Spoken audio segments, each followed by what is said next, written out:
Welcome back, viewers. We're going to talk today about how to manage your money well. Managing your money well is an important part of financial success. Here are some steps to help you get started.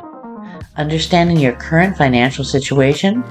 Take stock in your income, expenses, assets, liabilities. This will help you create a budget and set financial goals. Set personal priorities and financial goals. Think about what you want to achieve with your money and how you want to use it. This will help you to create a budget that works for you. Create and stick to the budget once you have an understanding of your financial situation and goals.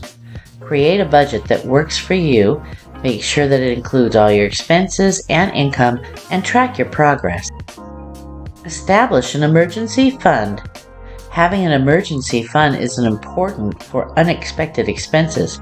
This will help you stay out of debt and keep you on budget and on track. Monitor your progress. Keep track of your spending and making adjustments as necessary. This will help you to stay on top of your budget and make sure you're reaching your financial goals. Thank you for watching.